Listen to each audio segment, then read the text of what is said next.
Hello, I'm Steve Ryder and welcome back to Racing Weekly, a podcast and YouTube show brought to you by oddschecker in association with Bet365. We're back for the run-in to the Cheltenham Festival.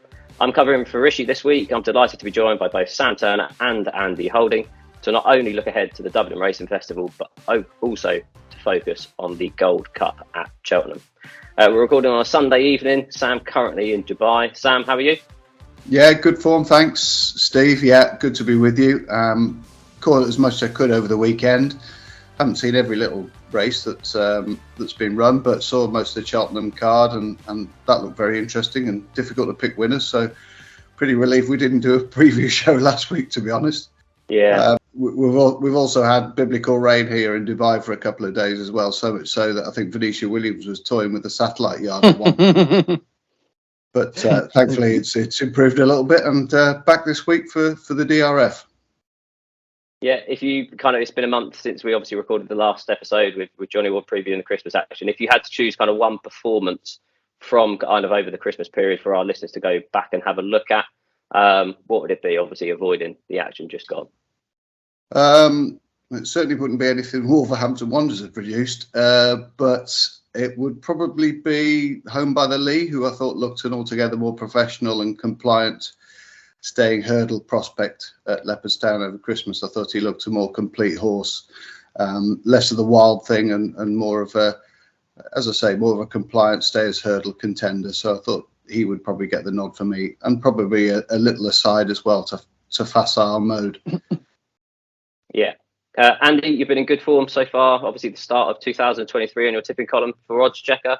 Any performances obviously to note for you? Yeah, personal performances, not on a Saturday, as Sam just touched upon. Winner finding on those big weekends seems to be more increasingly difficult as the years go by. I think if I was to slice out Saturdays, I'd have even more of a healthier profit. It seems to be all my good work in the week seems to get undone at the weekend. But yeah, even though I look back at what happened over Saturday and indeed today, I'm not really kicking myself for missing anything, really, to be honest. There was a couple of horses from left field. Obviously, a lot of the big guns got beat, which we touched upon. So yeah, it's tricky times, with the ground changing. We're going to go from sort of heavy ground one week to sort of good ground and sort of tacky ground the week after. I think that's skewing the form a little bit.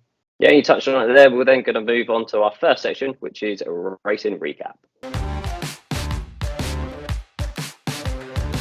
So we'll start this section with the rearranged Clarence House Chase. This was billed as a Nergamine versus Edwardstone, but it was a supplemented Editor de Gite, who further enhanced his champion chase credentials. He's now 5-1 for the race with Bet365, with last year's winner Nergamine and Edwardstone both 5-2 joint favourites. Sam, what was your thoughts on the race and kind of the form fit going forward? Well, it's obviously a great race. Just boiling down the actual events that happened through the race, I thought it was a tremendous win from Editor de Gite. Sort of proved his Kempton victory over Christmas wasn't so much of a fluke, although Edwardstone sort of bowed out pretty early in that Kempton race. Editor de Gite has sort of confirmed himself a live contender for the champion chase with a brilliant round, really, of jumping, which probably sealed victory for him and enabled him to keep a little bit in the tank for when Edwardstone came and challenged him with about 100 yards to run. I thought it was a perfectly valid run from Edwardstone as well. I think he was probably a little bit fresh, as was Nergamine. One of these horses have just sort of been on the boil for a little while now and haven't been able to run because of targets being cancelled and ground, etc., etc. So I think Trials Day, with a capital T, did what it said on the tin, really. I think there's a few horses there that, could possibly and conceivably leave behind what they achieved or recorded on Saturday, and look totally different horses come the festival. I think it's probably been meeting to tread carefully with. That said, I still think there were positives in the performances of the first two home on that occasion. I thought, as I say, Editor de Gite jumped beautifully, nicked half a length or a length at most of his fences, and that's what stood him in good stead at the line and the climb to the line. And I thought Alan King's horse ran particularly well as well. Reading between the lines, as with a number of the contenders on Saturday, he looked a horse that would, conceivably improve for the run, and it was very much a stepping stone into the festival in however many weeks' time. So I wouldn't be too negative about his chance. I thought he jumped pretty soundly in the main, came to win his race, looked as though he blew up a little bit, to be honest. Yeah, and Andy, what do you kind of make of Energumene? He was obviously a short price favourite for both this race and the Champion Chase going forward. Obviously, kind of blotted his copybook. He did make a bad mistake at the last, but could you forgive him that effort? Yeah, I think he was the biggest disappointment of the entire card, wasn't he? To be honest, there was a lot of expectation, wasn't there, surrounding him, and of course Edwardstone, the great head-to-head. It didn't materialise. There's been various sort of Jurgen Klopp type excuses made for why Energumene perhaps didn't run up to his best. One of them is obviously the difference in the takeoff side now. Over in Ireland, they've still got the orange takeoffs, haven't they, and the rails that the horses face when they actually come to the fences. And obviously in this country, they're now white. Don't know whether that's got anything to do with the fact that Irish have been pretty poor in all the Grade 1s this season. Even Willie Mullins, they've been a little bit under par when they've come over. And he just didn't jump as well. So there's a little bit of substance to that argument, I suppose. Whether it was the ground, whether it was, I don't know, his preparation. Obviously, he was trained for the week before. I don't think there was too much in 1 week being too much of a difference to whether he didn't run up to his best. But I think it was probably a byproduct of combination of lots of things, with particularly the big bias that there was at Cheltenham, which there always seems to be at this meeting in particular, on the chase track. Horses are getting to a good rhythm, as Sam's mentioned, jumping really well, fleet-footed out in front, nicking a length here, there and everywhere, getting breathers in. And, when they get spread out like they did in this race, it's quite difficult for other horses, even top-class horses like Edwardstone and Energumene, to make a ground up on a horse who just keeps rattling and rolling along and, like I say, constantly keeps getting breathers in. I think Edwardstone has to come out of the race with a huge amount of credit. He was a good 7 or 8 lengths or even more behind at the top of the hill. And that massive surge that he made to go by Energumene and get to Editor Gate, he probably even headed him. I think he touched 101 in running as well, much to a lot of backers' despair.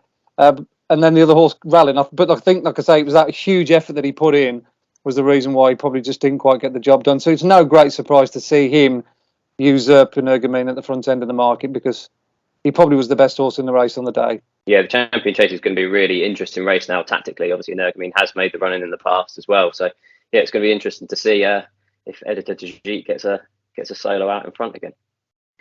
We'll then move on to the Cotswold Chase. Horse Signor is becoming a real enigma, isn't he? On a going day, he's just a fantastic staying chaser. He's now 12-1, Bet365 for the Gold Cup in March. Showed a great attitude, beat the progressive Sounds Russian, who may well have finished obviously closer if he had not made a bad blunder 4 out. Grand National winner Noble Yates as well was staying on well at the finish. It wouldn't be a surprise if he was to reverse the form in March. Andy kind of picked the race apart for me.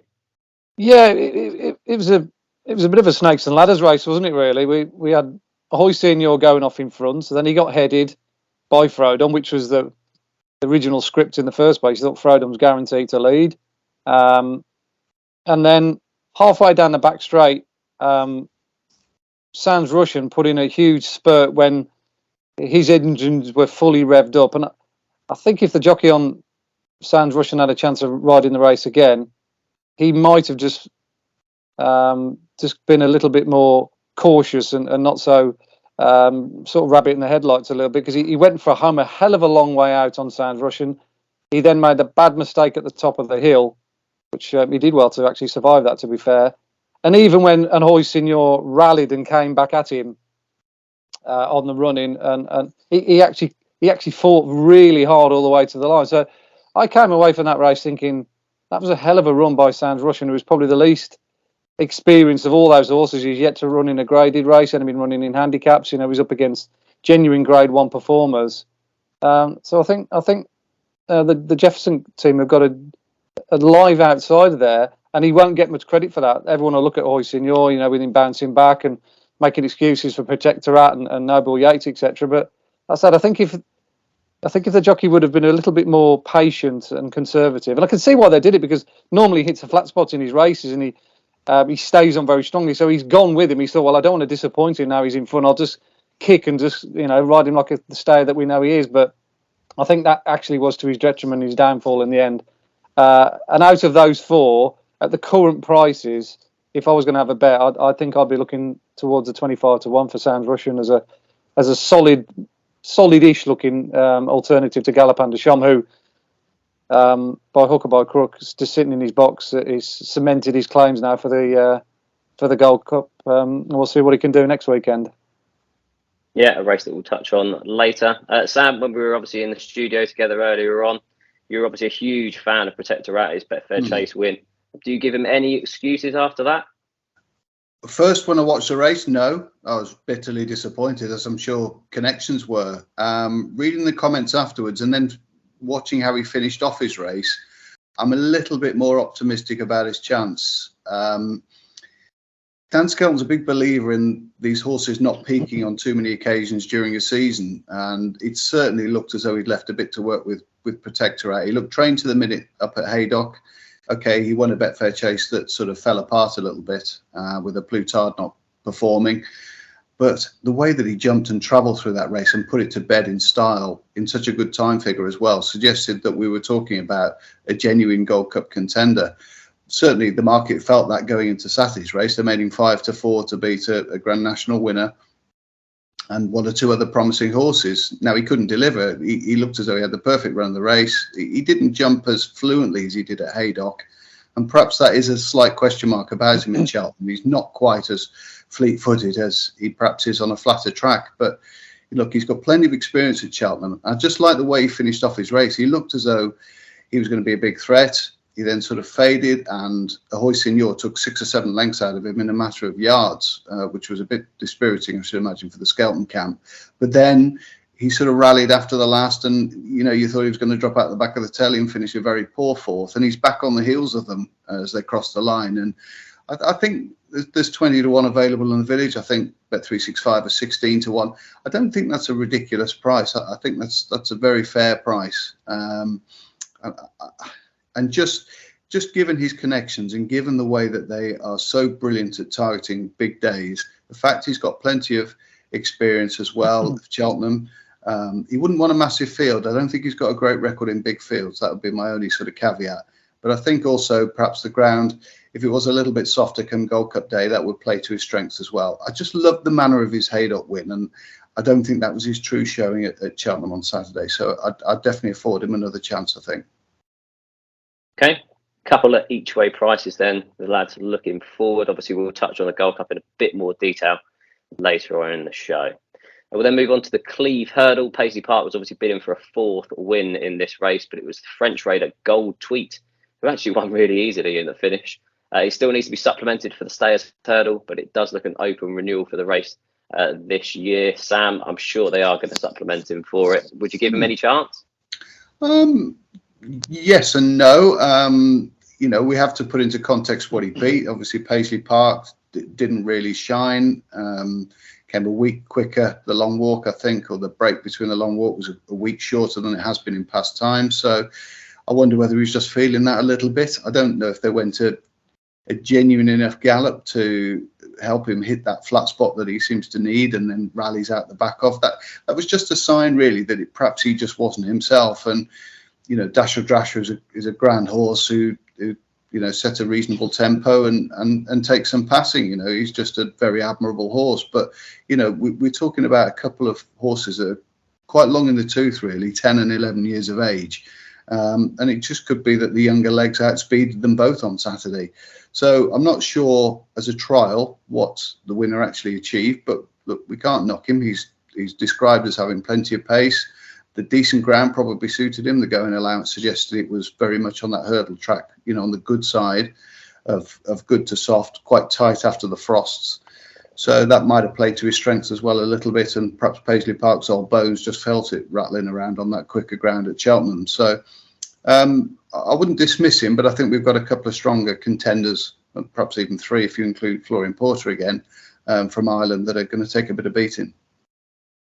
Yeah, Andy, what are your thoughts on the race and going forward?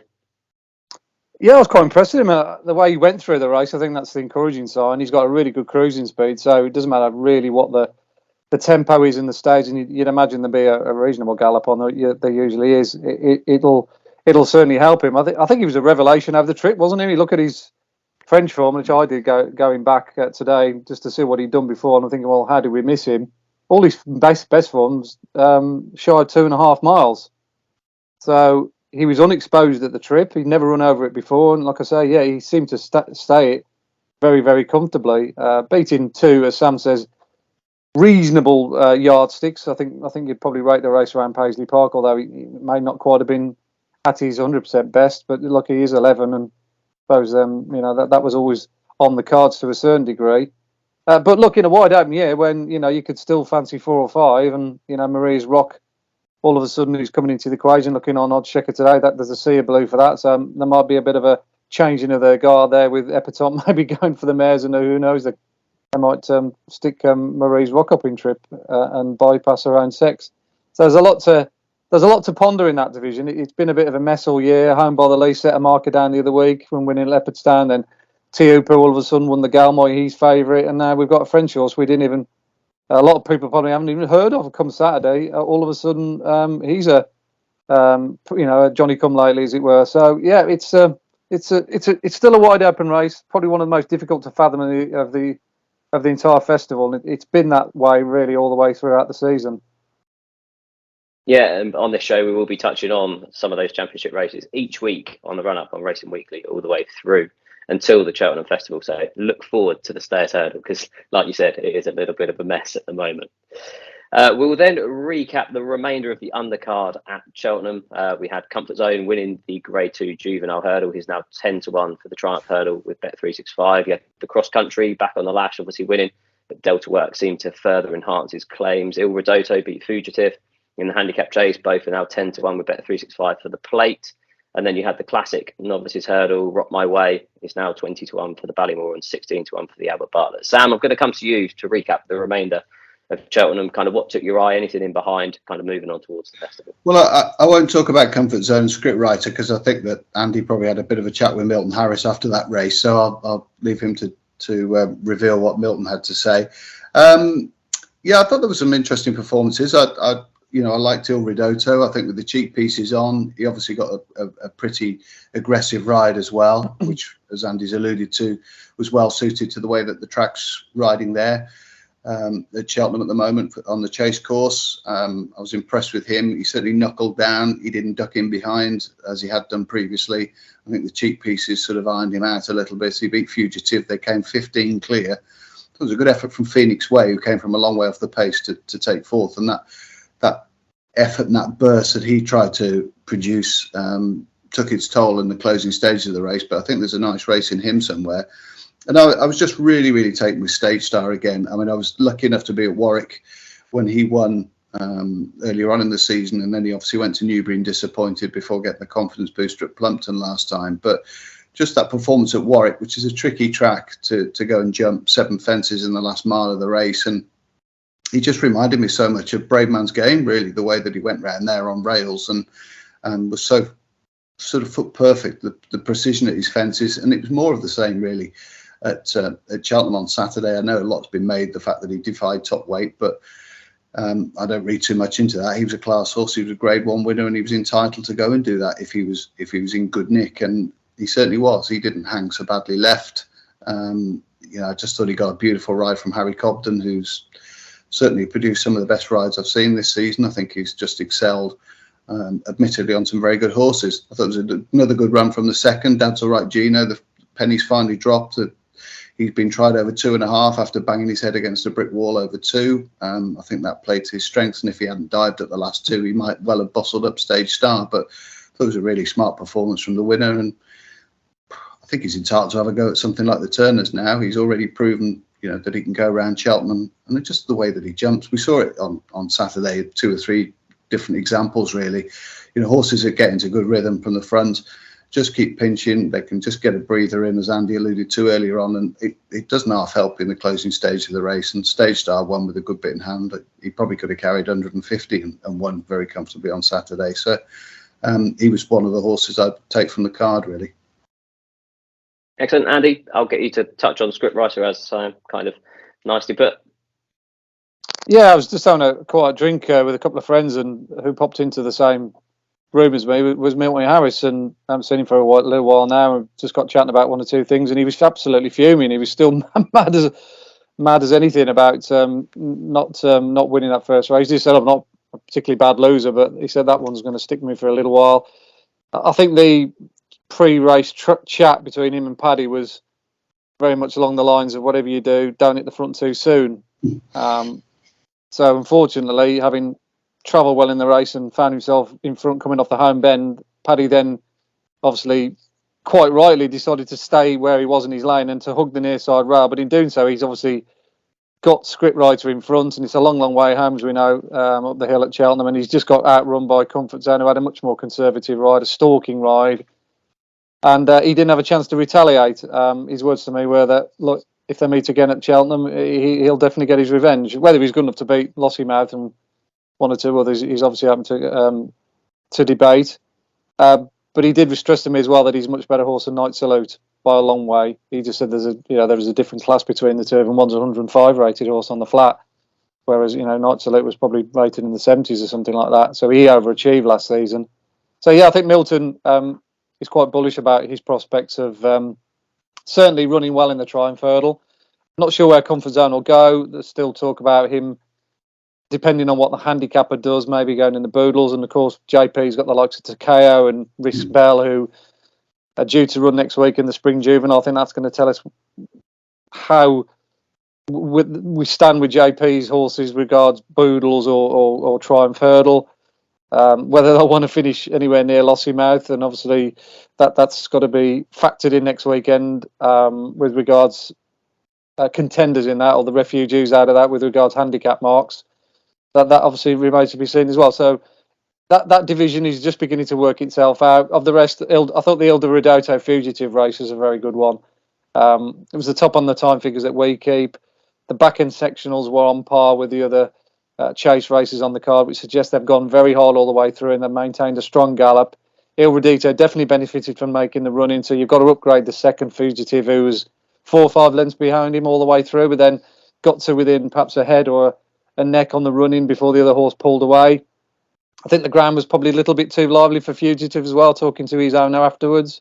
They were just hoping for genuine soft ground like they got at Chepstow, and they got probably good to soft at worst, looking at the times on the chase track. And they'd probably go back for the old Marmay Fleet, or is it now the Festival Plate, I think it's called. But he's very much ground dependent, Fugitive. They wouldn't want to risk him on fast ground. But no, he'd probably be the one I'd take out of the whole meeting, other than Sounds Rushing in the in the 3 mile. I thought Fugitive definitely cemented himself as a proper Saturday horse or festival horse. Yeah, there's an interesting quote from Milton Harris, kind of that's come out today, that Script Writer was used to at Ballydoyle being a lead horse for the Derby horses, and then obviously folding and letting them go past, which had never even crossed my mind. Obviously, Paddy Brennan went the Paddy Brennan route at Cheltenham, didn't he? And like you said, just kind of got found to be in front a bit too far from home. Andy, I'm going to come to you for Doncaster. Kind of a quick recap. Obviously, Epatante won, as she should have done. Do you think she'll run in the Champion or the Mares? Yeah, I wish I knew that. There's lots of questions I can't answer. I'd love to be a fly on the wall with certain connections. Willie Mullins, what he's going to do, and obviously Nicky Henderson will keep his cards relatively close to his chest. And it'll be ground dependent, I presume. If it's soft ground, they might be thinking, well, we'll go for the Champion Hurdle if it's a test of stamina. And if it's decent ground or good to soft ground, I think the Mares is on the first day, isn't it? Then they'll roll the dice with that in the 2.5. But then you've got Marie's Rock, 2 Nicky Henderson horses. Do they switch one and go to the stayers? Like I say, the market, I would say, lends itself to that theory today. It's just maybe one of the 2 punters are trying to second guess what's going to happen because Epatante was so good. I thought the River Don was a very good race. They went a good gallop throughout. A horse of Patrick Neville served up a real good tempo from the start, and that was maintained all the way through, looking at the sectionals. I think Maximilian's going to miss the Albert Barley. I think Donna McCain's quite happy to sidestep Cheltenham and not go to the 3 miler there and run in the Grade 1 at Aintree. So that could be a shrewd move. I thought Stay Away Fame stepped up markedly on its first victory at Newbury. That was a far cry from that maiden hurdle win. I thought Hurricane Bay as well, the third horse, Lucy Wadham. She was the only one, or he was the only one out of the front runners that maintained that gallop and finished a very, very creditable third. I'd be interested to see where that goes now, sort of handicap route. So, yeah, there was lots to digest there as well. Obviously, Boot Hill got beat. That was a bit of a shock. And the Sky Bet Chase as well was a decent race. But yeah, the classier ones, Epatante, Maximilian, etc. Not necessarily we've seen Cheltenham Festival winners. No, we obviously saw some good action over in Ireland today as well. Obviously, the Devil's Coaching was awarded the Grade 3 Novice Chase at Naas over Ramillies, obviously in the Stewards' Room. That race has been a good pointer to which horse Willie Mullins runs in the National Hunt Chase. Is won it with carefully selected Ballyward and Statler, who all went on to run in the National Hunt Chase. There has been a little bit of support, obviously, for Ramillies in the National Hunt Chase and Gare de Menil for the Brown Advisory on the back of that race. I'd be interested, Andy, to kind of hear your thoughts on both the stewarding decision and also if you think there might be a bit of a flip-flop with the Donnelly horses. Well, I think the right horse got the race, or the right winner got the race, but you sometimes see things like that happen and then they never get turned around, particularly over in Ireland. It's every man for himself, as it were, and I thought perhaps Paul Tamlin was well within his rights to hold his position, and Brian Cooper was trying to go for a gap that wasn't there, and he kind of created his own downfall in many respects. That was my original take of it. I'd gone out by then. I was quite surprised to see the result turned around when I got back. I'm sure that was a hot topic of debate on social media, maybe. Either way, it's a good run by the winner because he's always been a talented horse, if a little clumsy. And he's won really against the grain in the sense that Noel Mead couldn't buy a winner up to that point. So he's very much a horse to consider for perhaps a Cheltenham Festival target if they go down that road. And Ramillies, yeah, he looks as though the 4 mile or the 3 mile sixer as it is now looks very much in his ballpark. But then again, he's trained by the Donnellys, so they've got Galopard and Mesnil in that, and that seemed to be that horse's long term target. So again, it's another Willie Mullins conundrum there. Which one are they going to run in what race? Yeah, definitely. Sam, anything to touch on from Doncaster and Ireland for you?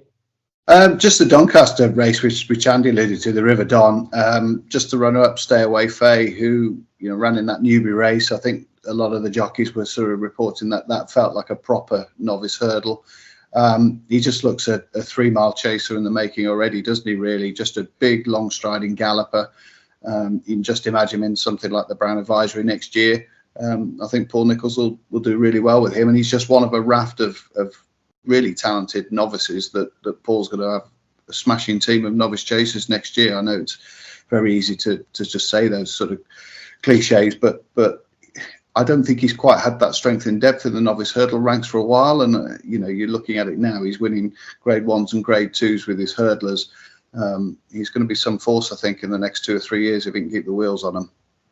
Before we get into the Dublin Racing Festival preview, just to let you know of Bet365's ITV racing offer. If you back a winner at 4-1 or more, place a bet on the next live ITV race and get your money back if it loses.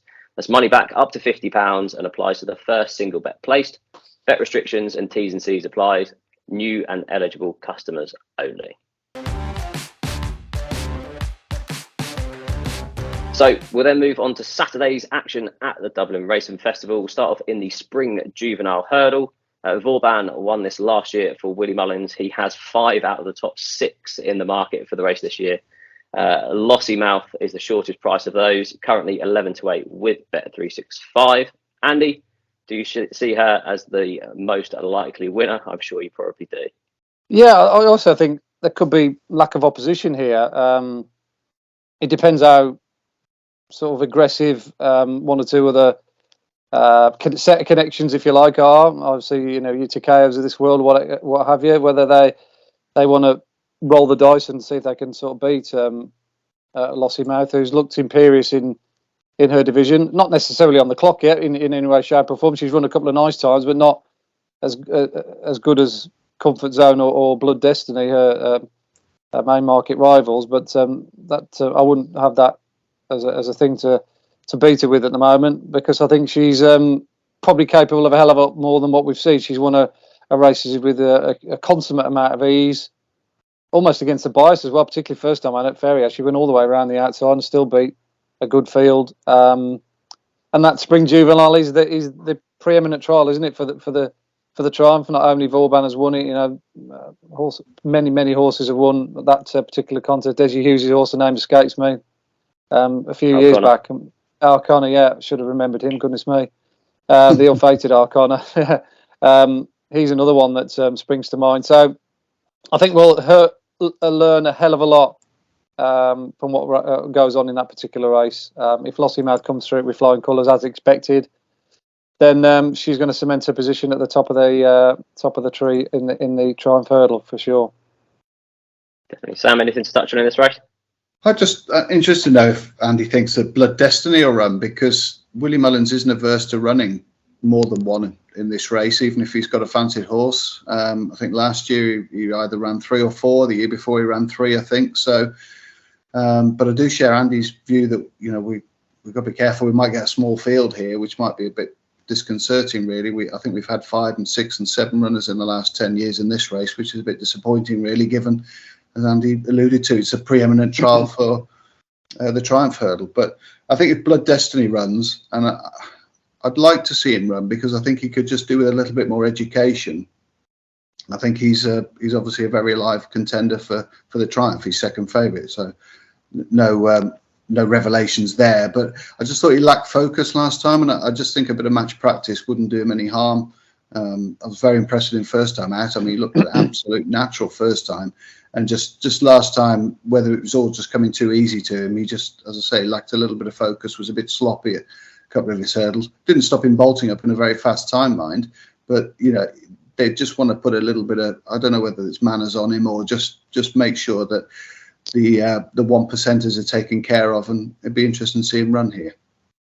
Well, yeah, definitely. And it's sorry, Steve. Yeah, I mean, just to back up what Sam says there, the word is that he will go straight to the Triumph. That's what I've been told, but that could easily change. Being a Willie Mullins trained horse, his form as it stands at the moment, he's arguably just as good, if not better, than Lossiemouth, because he took apart 2 very good horses at Fairyhouse. He made them look very, very second-rate. Nusret, who was a good horse off the flat, and obviously Lossiemouth beat him previously at Leopardstown. But even the form of its Corquin, Sir Alan, who was second, has won since. Ludus, the 5th horse, he won. I think it was either today or maybe even Saturday. And Action Motion, the 7th horse, who got beat 20-odd wickets, he won a very good race back at Cork and flooring a 4-1 onshot. Of course, called Astor next time out. So there's plenty of substance to what Blood Destiny has done, not only just pure form-wise, but on the clock as well. His Fairyhouse win has put him to the top of our tree. The Sammers obviously be aware of that. So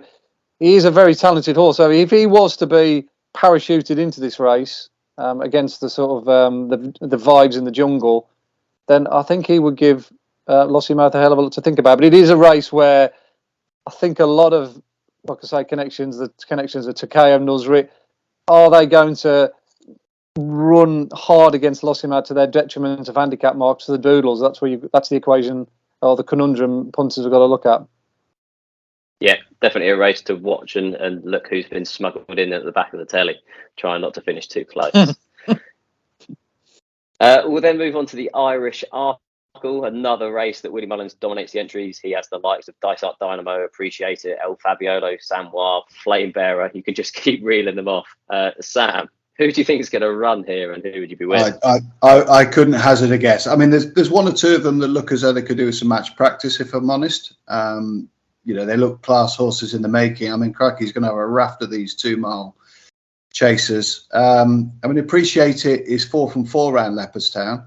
I don't think he needs the match practice. Perhaps a little bit surprised if he does run, but he might just run anyway, because he's a pretty robust horse, strong galloper who loves the track. So if Willie's keen on perhaps winning the race and not just using it as a stepping stone onto Cheltenham, then I suppose Appreciate It 4 from 4, as I say, around Leopardstown would be the prime candidate. I mean, you look down the list. I mean, El Fabiolo took a couple of liberties first time up, but he won the race that Blue Lord won in 2021. He's just had 6 career starts, so you would think if you're going to get plunged into an Arkle off the back of such a light career, and the fact that you've had so few racecourse starts, obviously very talented horse, but you think that a bit of practice wouldn't go amiss. I think St. Roy or St. Wise is finally sort of getting to grips with what's required and starting to dig out some decent numbers over fences.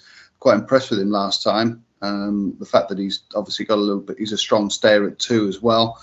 I think, he wouldn't be a bad call for a race of this nature. And obviously he's not been entered in the Turners, so it's probably leading to the fact that you would imagine Willie Mullins has very much got his eye on the Arkle with him. I think if the ground was genuinely good, I would certainly not be against Banbridge. I think he's probably looking a fair each way. I think he's going to be a certain runner. I think on good ground, if it is, or just on the yielding side of good, I think he can bounce back. I just thought that sort of slop that he ran on last time behind Mighty Potter over 2.5 just found him out, and I just don't think he enjoyed that experience at all. I think back over 2, as we saw Cheltenham in a Grade 2 before Christmas, sort of bounced off that ground, jumped beautifully, jumped like a 2-miler really, and travelled like one. I think this is much more his cup of tea. So I'd probably eschew all the Willie Mullins horses because I don't know which one of them's going to run, even if it is only just one, and probably back Banbridge each way, and perhaps take a long-term view on him for the Arkle as well. He's already done it around Cheltenham. Just pray that we're going to have a dry spring for him, and perhaps have a look at him in the sort of without John Bond markets, or perhaps even the each way markets. Yeah, Sam's made a strong case for Banbridge. The other kind of contender against the Willie Mullins looks like Phil Dorr. Andy, are you looking at the Willie Mullins contingent, or are you looking elsewhere? Yeah, I think this is probably the biggest puzzle with regards working out who's going to go where, even more so with regards Cheltenham Festival targets, because Willie's got such a dearth of talent in and around the 2-2.5 mile category. I think he's probably heads in a spin as well. He doesn't probably know which way to go. I think he might even have to put the likes of maybe Sir Gerard or even James de Burley in the 3 mile category, just to kind of like shift a little bit of coal to the other side. I think Appreciate It probably will skip this, as Sam said. I don't think he necessarily has to come here, and I think the Turners looks the obvious here with him, because what you've got to look at is Dysart, Dynamo, Fabiolo, Flame Bearer. They certainly don't want to die not knowing, do they? They're very much all-out horses that have only one run style, i.e. flat out from the front. You can't imagine them sort of seeing out a 2.5 miles around Cheltenham. So I think he'll probably run maybe at least 2 of those 3 I mentioned. James de Burley, I don't think he'll come here. I think he'll go either the 2.5 or even further. Sir Gerard ran the other day. He won't run. So process elimination will be, like I said, Dysart, Dynamo, Fabiolo will probably have to come here. And I think the fact that St. Roy or St. War hasn't been entered in the Turners, which I was expecting him to at least get an entry, suggests to me that he's either going to go UK Arkle if he comes through this with flying colours, and maybe this is his sort of big, this is his FA Cup final, as it were, on home soil over a C&D he's already won over and clocked a good time in beating Phil Dorr. Given the way that this race is going to be run, he could have the perfect setup, whereas he might not necessarily get that at Cheltenham. And he hasn't proved himself over fences at Cheltenham. So if I was having a bet in this race right here, right now, it would be St. Wat from an each way perspective, very similar to Sam, looking for a horse to sort of pick up the pieces late on. So he'd be my choice. Okay. We'll then move on to the Irish Gold Cup. Obviously, Galopin de Champs is not only a short price favourite for this race, but also for the Gold Cup on the back of obviously this weekend's results as well. Settled well in the John Durkan chase on his reappearance, should prove really hard to beat here. Sam, is there any kind of ones that you'd see as a danger to him, or is it just watch and enjoy? It's very remiss of me, Steve, but I haven't done a weather forecast really for Leopardstown.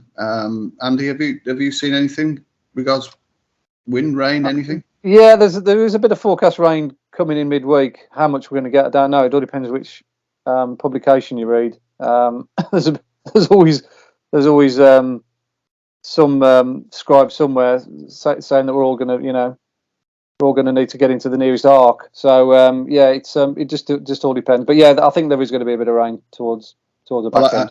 Having been over there for a couple of these DRFs, then I shouldn't think the Leopardstown executive are too upset by the fact that it could well pour down, because you guys never go outside either, do you, Summer? So you're okay. Well, no, you tend to stay in the bar, Andy, with a pint of the black stuff. I actually finished mine as well. But yeah, I mean, this is a big test, a bit of an acid test, isn't it, for Galopin Des Champs to put to bed in some respects, even though it's not quite the 3 1/4 around Cheltenham, or the 3 1.5. That stamina is no issue for him, even on a tight track at Leopardstown over 3 miles on probably what isn't going to be a bog. So there is a little bit of a question mark for him, and I think plenty of those that have got horses sort of at the 6, 7, 8, 10 to 1 mark in the Gold Cup will be eagerly watching this race on Saturday. Conflated, unfortunately, I don't think it's going to go. Otherwise, I think he would be a very viable each way bet against him. Obviously, tremendously impressive in the Savills, went all the way around the inside. I thought his jumping got better as the race wore on, and he was well on top of the line. Quite what he beat or not, I don't know, but the clock doesn't lie, and he said, and that said that it was a good performance, and he very much looks a horse on the upgrade at the moment. But they're on about going straight to the Gold Cup, so as we know, people can have a little bit of a reverse tootsie and go, a U-turn and perhaps take in this race if it doesn't look like making up into a fantastic renewal. Statler's the other obvious one, second in that Tremor race that Willie Mullins has used so well with Album Photo. Step up in trip should suit him, obviously being a National Chase winner. And having won a Nace Novice Chase, staying is definitely his forte, and there should be more of an accent on it this weekend. Other than that, there doesn't look a lot in the race that I could be interested in, to be honest. But I guess Conflated's an 8 to 1 chance because nobody thinks it's going to run. But if he did run, I'd be interested in him each way. Yeah, I'd be of the same verdict as you. He was so impressive in the race last year. Kind of came from nowhere, didn't he? Went off 18 to 1, was really impressive, and then they obviously decided to go for the Ryanair rather than the Gold Cup. I think if he was to come here, he'd have a massive chance, obviously, of following Galopin Des Champs home. Andy, your thoughts on the race? Yeah, similar to Sam, really. It's knowing what's going to run, really. A take on Galopin Des Champs, providing the ground's okay for him. I just had a quick look at a forecast, the BBC forecast, while Sam was chatting away, and it's high pressure pretty much all week up until Friday, so we're not going to get as much as I thought. So whether it rains Saturday, Sunday, and gives the execs a bit of a chance to sort of see whether there's a bit of moisture, and I don't know, but they might have to do something about that throughout the course of weeks. They don't want to fall foul of what's happened in previous seasons when we ended up having fairly quickish ground for this meeting. But if he turns up here, then he's going to justify favouritism in the Galopin Des Champs. He's just looked a different level to what we've seen so far either side of the Irish Sea. Just got so much class, and it's basically whether he gets himself beaten more than anything else and does a Cheltenham and over jumps and does something silly.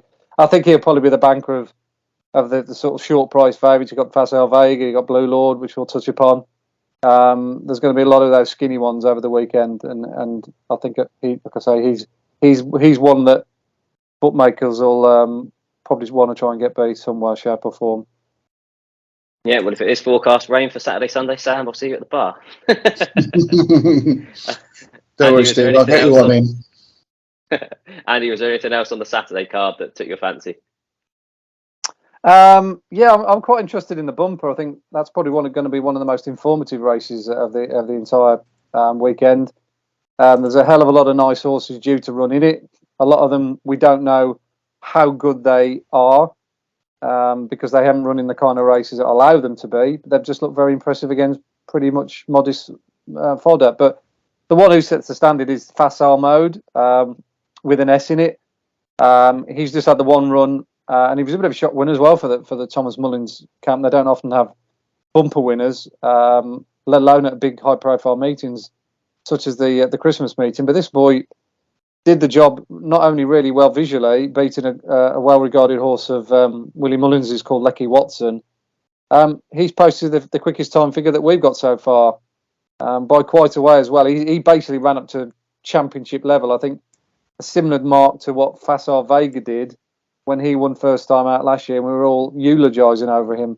I think there's been quite a bit of interest as well amongst the sort of owning ranks to see whether they can get him. I don't know whether he has been sold or whatever. He's still down to running the same colours, but whether that'll be a thing of the past, I don't know. But he's a very, very talented horse. I'm looking forward to seeing him again. So yeah, Facile Mode away from the other big races on the day. he's probably the chief one I'm looking forward to the most. Yeah, and if you want to get in before, obviously, that run for the champion bumper, he's currently 10-1, so double figure price for the champion bumper at the Cheltenham Festival with Bet365. Sam, anything else for you on the Saturday? Yeah, I mean, Hidden Valley Lake in the 120, if he was to go there, obviously they've got the Clonmel race in mind for him as well. Whether this is just an entry just to have a look at the race or not, I don't know. He's second favourite behind Goodland, who I've got a lot of respect for. I think he's a real smashing horse. But I'm a big fan of Hidden Valley Lake. If he went there in the 120, the opening race on the card, I'd have to be interested in him. And I'd echo what Andy says about Facile Mode. I think there has been a bit of a bidding war. I'm not sure who's won it, but I wouldn't be surprised if he's running in green and gold at the weekend. Yeah, it wouldn't come as a huge surprise, would it? No. We'll then move on to the Sunday action. So the first race to preview is the 2 mile 5 novice chase. Again, Willie Mullins has a lot of runners or entries, obviously, in this. The likes of Appreciate It, James de Burley, Gard de Menil. It was a race that he won last year as well with Galopin de Champs. Yeah, Mighty Potter looks set to run here, so at least we've got some good competition against him. It's a put his unbeaten record over fences on the line. Sam, this is a little bit of a closer kind of betting race. Who do you fancy in this? Yeah, I think this could be one of the races of the weekend, to be honest. I mean, obviously, it's been run in recent times from Galopin de Champs, Monkfish, Vaheen, who took the roof off when he won. So I think it looks an absolute belting renewal, even if we don't get every participant that we think we might do. Obviously, been very impressed with Mighty Potter this year. He destroyed Gallard de Menil on soft ground last time. Obviously, Banbridge was back in third. You know, it just looks one of the best novice chases, the Drinmore, that's been run either side of the Irish Sea this year. Very, very strong piece of form. There's nothing to really dislike about his chance, to be honest, the way that he travels and jumps. He looks a much better chaser than he was a hurdler, and he looked a pretty useful hurdler. So much so that they thought that they'd put him in the champion the Supreme, and he went off a 15-2 chance that day. So he was clearly, well regarded from an early stage, and he's done nothing to disprove that theory. And the evidence of his performances this year is that he's getting better and better. He seemed to really relish that soft ground at Fairy House. I wonder if the ground did come up a little bit quicker, whether he would be quite so effective. But it looks a cracking race. He looks the right favourite for me. I could certainly give a positive to Gallard de Menil. He's not everyone's cup of tea, but he's won 4 races in his career, and 3 of them have come at Leopardstown. And he battled on really gamely to see Churchtown Warrior off last time. It was a race that fell apart a little bit. He was entitled to win it. He was much the best rated horse to see him go and win it. But at least he did confirm that, that was his cup of tea, winning at Leopardstown on soft ground. Maybe the Fairy House trip was a bit on the tight side for a horse that managed to get placed in a Irish National. I think stepping up and stretching out and trip a little bit here would be ideal, but he's certainly of interest if they do choose to run him. And the other horse that caught my eye was Journey With Me, who looks really back to his not back to his best, but certainly on the verge of posting some really good numbers over fences. I'm a big fan of Impervious. She only just beat him at Punchestown. He looked as though he got that race in safekeeping, almost turning for home. And the Nace win the time before that was just a rout. So he certainly gained some compensation for that first race or return fall, as it was, over fences first time up at Gowran.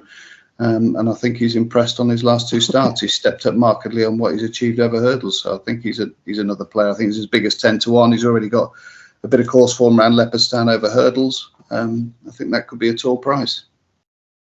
Yeah, like you said, this could be one of the races of the meeting. You pretty much got all of the main contenders for the Turners all entered in here. Andy, who do you like for this and going forward?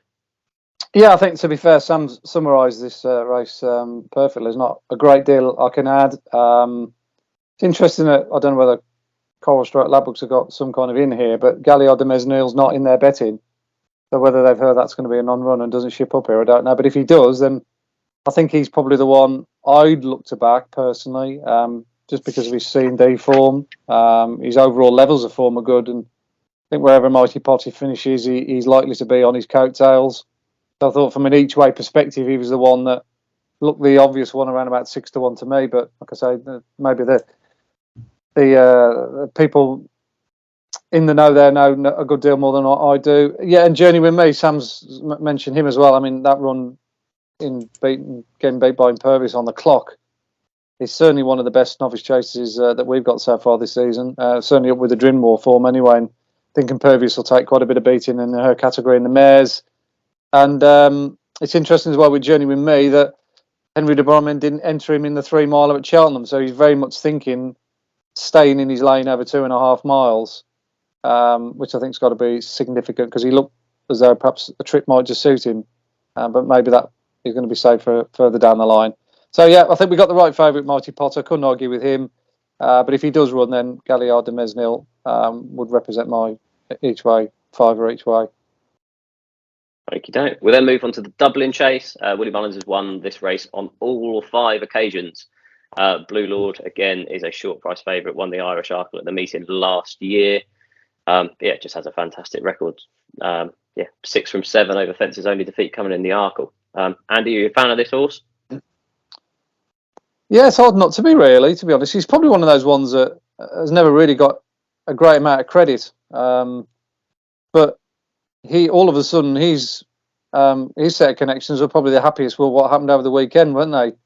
Without doing any work, he's all of a sudden found himself sort of trading around about 3 to 1, 7 to 2 now for the champion chase. And if he does win this, as expected, as his odds suggest, then he's going to put himself right into the mix. He probably was in the mix anyway, but because Energumin was the preeminent horseman Willie Mullins over the trip, they were obviously maybe thinking of edging him up to towards the Ryanair maybe.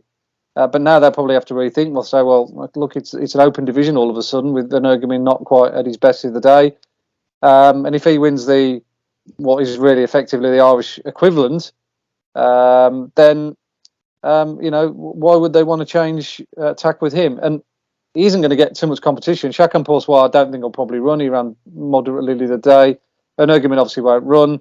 And then you're left with the likes of Gentleman Domain, Sco Royal, who, admirable as though they are, they're not probably Grade 1 horses. So this is really his to lose. I think of all the short ones that you see over this Dublin Festival weekend, at 4 to 9 now, you can imagine, you could see him going off at 1 to 4. I actually think 4 to 9 is value, given what he's probably likely to face come the weekend. And would the 10 to 3, the 100 to 30 kind of available for the champion chase with Bet365 for the champion chase be of interest to you? Possibly not, because, like I say, you never know what that Mullins team's going to do unless you get the non-runner no bet scenario. Let's say Energumin, Edwardstone and Blue Lord all run in the champion chase. He's not going to be that much shorter than that anyway, even if he wins, because he's not going to prove anything other than he is what he is by running to sort of mark a nearly 160 odd over the weekend. So he might shorten up as which is the normal reaction for bookmakers nowadays. They might just trip him half a point, and he might be 11 to 4. But like I say, you're splitting hairs really. I think unless you know you're going to get huge value, like 20s on a 6 to 1 shot for Cheltenham at the moment, or you get the non-running out bet. A lot of these markets, there's not a great deal of juice in them. They seem to be fairly set at the moment. Yeah, Sam, anything to add on this race? Yeah, I think Andy nailed it really. I mean, the 4 to 9, I wouldn't be an advocate of punting at that sort of price, but I think Bet365 are much nearer the SP, which should be 2 to 7 with them as we record this. And I don't think the 4 to 9 is too bad a bet really when you go down the list. I have my own view about Gentleman Demi, whether he's being campaigned with an eye to the Grand Annual, perhaps. And I just can't see any sort of strength in depth in this race at all, any opposition as well. So it's probably not worth me chatting my way through it. I think he'll get a nice gallop, set by Dunvegan. I think he'll probably run, and I'll probably look to back Dunvegan perhaps without the favourite. Yeah, a race that I'm sure you've got an opinion on is the Irish Champion Hurdle. This looks an absolute cracker this year if the main 3 turn up. You've got Honeysuckle, obviously lost her unbeaten record in the Hatton's Grace last time, finds herself second favourite behind State Man in this race. Throw in the improving Vauban, who was eye-catching on his reappearance. It looks a really intriguing contest. This will probably determine who goes off second favourite behind Constitution Hill and the Champion Hurdle. But Sam, this in his own right is a really, really good race. It is. If we get the main triumvirate and 1 or 2 of the supporting cast as well, like Sharjah, etc., it could be a really good race. I think that is perhaps one of the maybe unfair criticisms that Honeysuckle's been beating up, one or two modest horses in this race in the past. The Zanahirs of this world, that weren't really testing her. Yes, she's still going to go and win, and win she did in this manner of a very good horse, as we know, and one that only tasted defeat at the hands of a horse that is now favourite for the Stayers Hurdle off the back of a really impressive performance. So all of a sudden that Fairy House performance in the Hatton's Grace isn't looking quite so shabby as perhaps one or two people felt it was post-race. So she's obviously got a leading chance, but I do think State Man's a bit of a machine. I think in any other champion hurdle year, without the Constitution in it, I think he would be, a very live favourite and one with a great chance of winning a champion hurdle. I think he's got gears. I think his hurdling's improving. I think he's going to have a small field here. He's already proved that, that's no issue to him. He settles well enough now. He looks a little bit more professional than perhaps he did. He looked a bit raw maybe, but he still managed to cope with a massive field in the county hurdle, even though he was in lane 16 all the way around. But jumped round there in a decent field. I think he's got everything, this horse. He's won at the track. He doesn't mind what ground it is. If it's good ground, it's yielding ground. I wouldn't say he's bomb-proof, but I really do think that he's going to give her a massive run or a massive race at the weekend if Stateman turns up. I'm a big fan of Vauban, but I do think Stateman's a significantly better horse than him. Okay, and Andy, your opinion on this race? Yeah, I'm surprised that you can still get 5-4 in places as we record this Stateman. Even the line for the fact that he's up against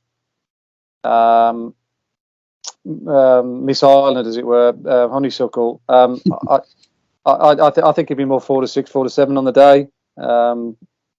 Another thing to consider here is I don't think there have been many runners. I think even a couple of firms are still betting 3 places. If you wanted to back something like Sharjah each way, then I think you're probably advised to get involved with that now before the decks come through, because I don't think our last Echoes in rain to run again. So Gerhard definitely won't turn up. And you're looking at the likes of Pied Piper Zana here. Where are they going to go? And there's no, like, the other thing to consider as well, there's no pace on him. There's no obvious front runner. So maybe one of the big three might have to row their own boat. So tactically, it could be a little bit of a difficult race to sort of work out in advance. But yeah, just on pure ability alone and looking at their trajectories and where they're going at the moment, you'd have to say maybe Honeysuckle might just be slightly on the way down. It's early days yet. It's only off the one slightly disappointing run. But allied to that, she's up against, the horses of a significantly high class that she's been taking on in the last 2 or 3 seasons. I.e. a State Man here and a Vauban and a Constitution Hill if she does make it to the champion hurdle. But that we'll really get to know, what she's all about. I just hope she doesn't take a complete and utter battering here, and then perhaps doesn't even go to Cheltenham at all, because I think a lot of racing fans want to see her, bow out at the best possible stage. But like I say, that's just me kind of getting a little bit ahead of myself. But yeah, I think Statement at 5-4. If you can get that now, that looks a really, really good bit of business. One to perhaps put in your short price multiples. Yeah, it was amazing being there last year when she was applauded out onto the racecourse on the way to the start. I think this might be some sort of race that you look back and the 2-1 that's currently available with Bet365 after the race might well look quite big afterwards. But yeah, it's a proper race in its own right, and a race that I'm really looking forward to. Andy, just quickly, anything else on Sunday that's caught your eye? Yeah, for those that we haven't really talked about handicaps yet, and it's difficult to sort of preempt what's going to run, etc., etc. But I can guarantee you there's a very, very well handicapped horse in the mares race, the opening race, the Paddy Mullins mares handicap. There's also Henry de Bromhead's got called Foxy Girl. I've been watching the sort of form and the way the race that develops from her Limerick win over the Christmas period. It's a very good time figure on the day, the best on the card by a long, long way. The second horse in excess, Willie Mullins, who got absolutely battered by her. He bolted up the other day. Dr. Brown Bear finished 5th, ran really well at Cheltenham over the weekend. What could have been the 6th horse has won. And even the 9th horse called Harvard Guy, he was 3rd in a maiden hurdle at, I think it was Navan yesterday. and he got beat 46 lengths. So it was a very, very strong piece of form. And how that horse has got a mark of 120, I do not know. I mean, she's for me in line to running the mares and novices. She's a 140 horse for me. She reminds me of Tell Me Something Girl, that kind of class. So she'd be a good thing to win that handicap there. And another handicap as well, I think is definitely worth keeping an eye on, is the 240. It's been called various names over the years, but you always get a full field in this. Obviously, we've got Gaelic Warrior due to line up. There's good money for that by the looks of it, so that looks as though that's where they're going to go with him finally. But he is up against potentially a decent handicapped horse in his own right in Eker Allen. I thought was hugely unlucky behind Merlin Giant when we last saw him at the Fairy House Festival. He hasn't run since, which is a bit odd. I thought he would have gone out there over the Christmas period. So they've obviously been saving him for something specific. And it's interesting they're coming back to a course and distance where he's got some very good form against Grade 1 horses. So I do think, despite Gaelic Warrior being in the race and me being a massive fan of him, I think Eker Allen, if he ships up here as well, will give him plenty to think about off a mark of 142. So yeah, just a couple of handicappers who I think are quite well in their respective races. Foxy Girl and Eker Allen. Yeah, Sam, for you?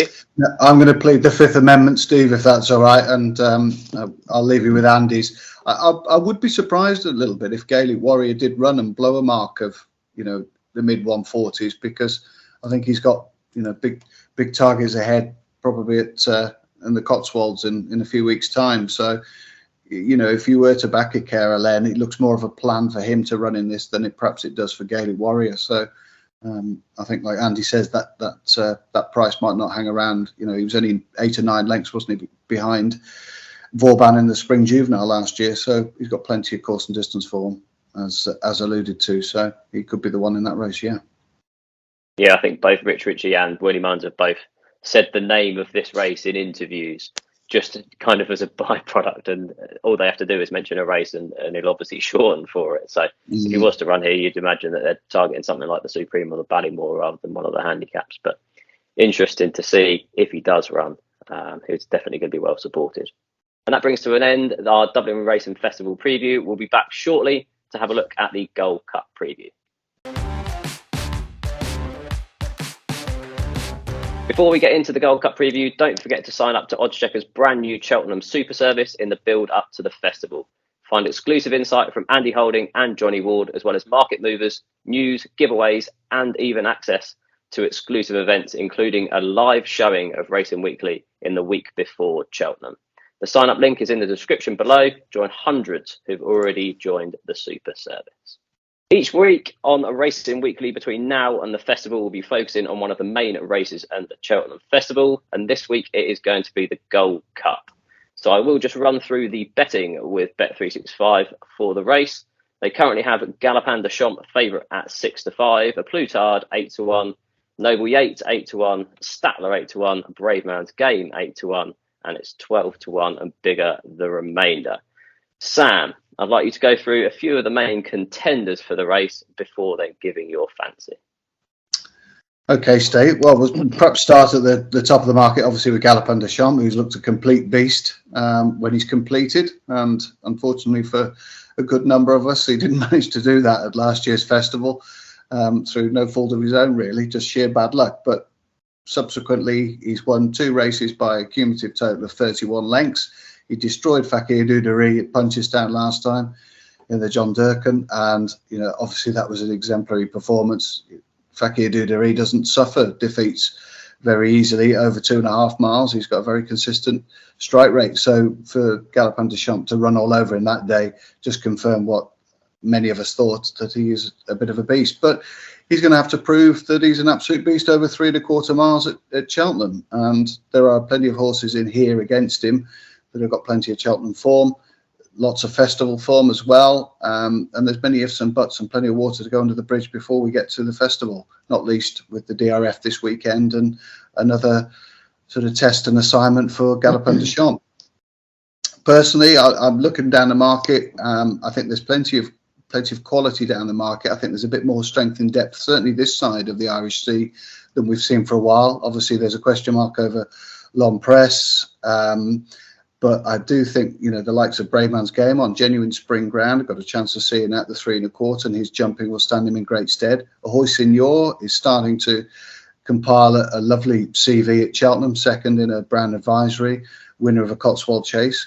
Seems that this is his perfect track, other than Aintree perhaps. And, if you're going to have a perfect track anywhere and a horse that is very effective at it, then no better place than Cheltenham. Conflated is very much on the up as well, a horse that I couldn't dismiss. And a horse that we touched on earlier on in the podcast, Protectorat, I wouldn't throw him out with the dishwater just yet, just for that performance in the Cotswold Chase. I think his trainer is such a brilliant target trainer that I think he left a little bit to work on, just reading the quotes over the weekend. He didn't have the, fully wound up, I don't think, Protectorat. And he just raced a little bit like that. He just took a blow and then ran on quite nicely late on under considerate handling. I'm sure they would have been disappointed not to have won that race and used it as a good stepping stone. But we've already seen with Dan Skelton this year, with his chasers and indeed with his hurdlers, that he can get them right for the big day. And this is a body of work that he's accumulated over the last number of seasons. So I think with Protectorat, the 16 to 1 with Bet365, I think there's some 20 in the village as well. I don't think that's a bad price at all. I think that's a very fair price for a horse of his quality. I think people have short memories in this game. He was very, very impressive up at Haydock in the Betfair Chase on genuine soft ground. Love his head carriage as well. I just think if he can get into that rhythm that he showed at Haydock back at Cheltenham, I don't think 20 to 1. I don't think he's a back number in this race, and he'd probably be my pick at the prices. Okay. Andy, you touched on obviously Sounds Russian at 20 to 1 with Bet365 earlier on in the show for the Gold Cup. Would he be your idea of a selection, or would you look elsewhere? Well, I've already, probably like Sam, already backed Protectorat off the back of that Haydock victory in that good time figure, thinking that was probably good enough to justify a bet prior to Saturday around about 12 to 1. And now he's gone out to sort of 16s, 20s, as Sam said. It depends on which side of the fence you look at it. If that's his form come Gold Cup day, then you're probably only hoping he's going to finish third or fourth at best again.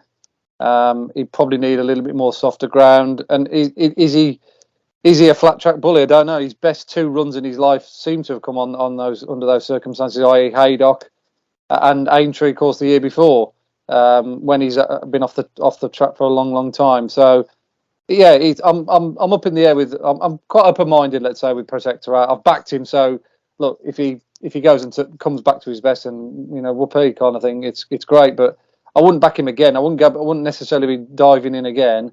It's sort of like it's a bet you've had and that's it. You've just got to suck it up, as it were. But yes, I was really impressed with Sounds Russian. So much so that I actually backed him straight after the race. I did have half a look at him and backing him at 125 to 1 prior to Saturday, and I'm still kicking myself. I never did it. Obviously, hindsight's a great thing, but it just looked the wrong price, given that you could see him running really well, maybe without not winning. But I still think he was one of the best horses in the race, if not the best, the way the race panned out. I think the greatest respect to Sean Quinlan, had he been a little bit more of an, in inverted commas, Cheltenham jockey, and having ridden around that track loads and loads of times, he probably wouldn't have done what he did. I could see the reasons why he did it. I said it. He had his foot on the pedal once he'd gone by Frodon, and he didn't want to disappoint with the horse. He said, "Come on, then, lad. We want to see whether we get the Gold Cup trip. We're here. Let's go for it." But like I say, it was a real rush of blood to the head, and he asked the horse so many questions for over a mile and a half out. It was no great surprise that he was just coming. His legs were buckling on the running. I think he was just running on instinct in the end. But I think if they revert to tight with him and ride him with a view to sort of like strike him coming down the hill or coming around the home bend and then letting him go rather than half a mile sooner, I think he can be a big player in the Gold Cup. I certainly think he's got just as good a chance to Protectorat and Noble Yates based on what on that run on Saturday. And don't forget that was his first run at Cheltenham. And he's a real copper bottom stayer as well, and he's still 25 to 1, which is a bit insulting, really, considering that Noble Yates is 8 and Protectorat is 16. So yeah, he's definitely in the conversation anyway for a decent each way alternative to Galopin Des Champs. Excellent. Looking away from the favourite then, and that concludes our Gold Cup preview. Thank you for joining us on this week's episode of Racing Weekly, brought to you by oddschecker in association with Bet365. Many thanks to Sam and Andy for joining me on this episode. As always, if you like what you've heard or watched in this or any of our previous episodes, then please leave a kind review on Apple Podcasts or in the comments section on YouTube. We'll be back next week where we preview the Betfair Hurdle and we'll focus on another of the championship races at the Cheltenham Festival. Thank you very much.